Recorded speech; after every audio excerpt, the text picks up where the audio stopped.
حمد و صلات کے بعد خالق کائنات کی عطا سے فقط اس کی دی ہوئی توفیق سے ہم ایک بار پھر حلقہ درس حدیث میں موجود ہیں۔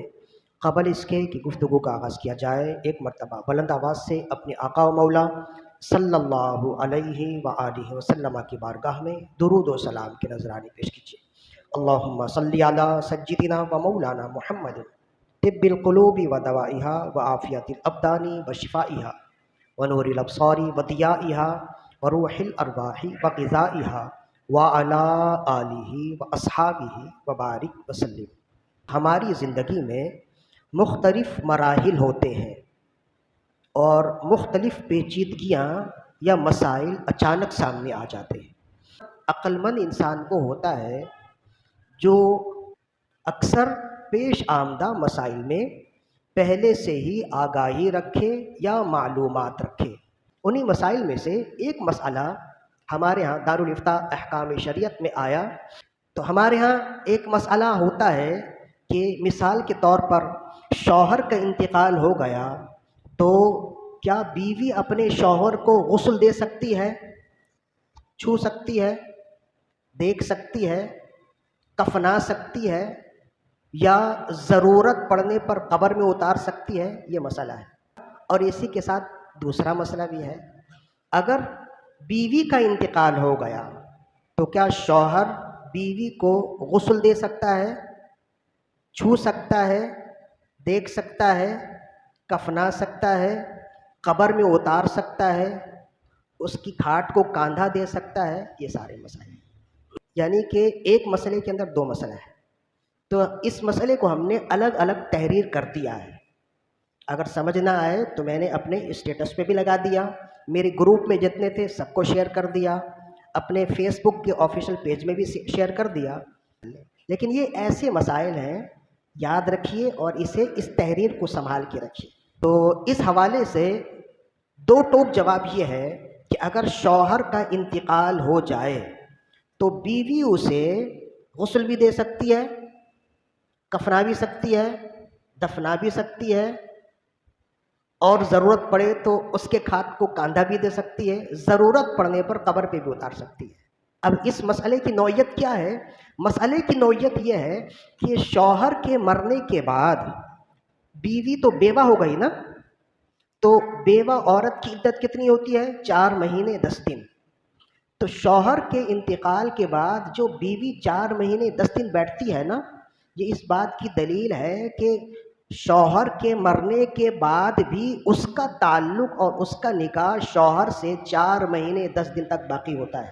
تو اسی وجہ سے شوہر کے مرنے کے بعد بھی بیوی بیوی ہی رہتی ہے، اجنبی نہیں ہو جاتی۔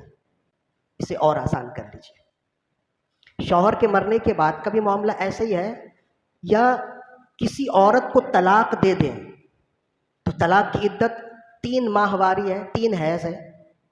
اس 3 حیض کے اندر بیوی جو ہے نا اس کے نکاح میں ہی ہوتی ہے ایک طرح سے۔ اسی لیے شوہر کی ذمہ داری ہے کہ طلاق کے بعد بھی عدت کے ایام میں بیوی کا نان و نفقہ پورا کرے، بیوی کے کھانے پینے کا انتظام طلاق دینے کے بعد بھی جب تک بیوی عدت میں ہے اس کے کھانے پینے کی ذمہ داری اس کی ہوگی، اس لیے کہ ایک طرح سے اس کا نکاح باقی ہوتا ہے۔ اسی وجہ سے ایک ساتھ 2 بہنوں کو ایک نکاح میں نہیں رکھ سکتے نا، تو طلاق دے دی، اس کے بعد اسی کی بہن سے مرد نکاح کر سکتا ہے، لیکن جب تک پچھلی بیوی عدت میں ہے اس کی بہن سے نکاح نہیں کر سکتا، اس لیے کہ عدت میں ہونے کی وجہ سے وہ ایک طرح سے اس کے نکاح میں ہی ہے۔ تو یہ میں نے ایک مثال دی ہے۔ تو طلاق کا مسئلہ ہو یا وفات کا مسئلہ ہو، شوہر کے مر جانے کے بعد بیوی جب تک عدت میں ہوتی ہے اس کا نکاح باقی ہوتا ہے، اور جب تک نکاح باقی ہے تو وہ اپنے شوہر کے لیے اجنبی نہیں ہے، اور جب اجنبی نہیں ہے تو اسے نہلا بھی سکتی ہے، کفنا بھی سکتی ہے، دفنا بھی سکتی ہے، بلا حائل چھو بھی سکتی ہے۔ علامہ کاسانی رحمہ اللہ نے اس کو بڑی تفصیل سے لکھا، فرمایا کہ حضرت عائشہ صدیقہ رضی اللہ عنہا فرماتی ہیں کہ جب رسول اللہ صلی اللہ علیہ وآلہ وسلم کا وصال پرملال ہوا ہمیں یہ مسئلہ معلوم نہیں تھا کہ شوہر کے وصال کے بعد بیوی اپنے شوہر کو غسل دے سکتی ہے، ہمیں یہ مسئلہ معلوم نہیں تھا۔ فرمایا کہ اگر ہمیں یہ مسئلہ معلوم ہوتا تو ہم کسی دوسرے کو رسول اللہ کو غسل دینے دیتے ہی نہیں، ازواج مطہرات ہی رسول اللہ کو غسل دیتی۔ اچھا، یہ مسئلہ بدائع الصنائع میں امام کاسانی نے لکھا، اور حدیث یعنی سند کے حوالے سے یہ مسئلہ مصنف عبد الرزاق میں حدیث کی طرح با سند موجود ہے۔ اور اس کے علاوہ بھی انہوں نے فرمایا کہ اس کے علاوہ ایک دوسری دلیل بھی ہے کہ شوہر کے انتقال کے بعد بیوی غسل دے سکتی ہے۔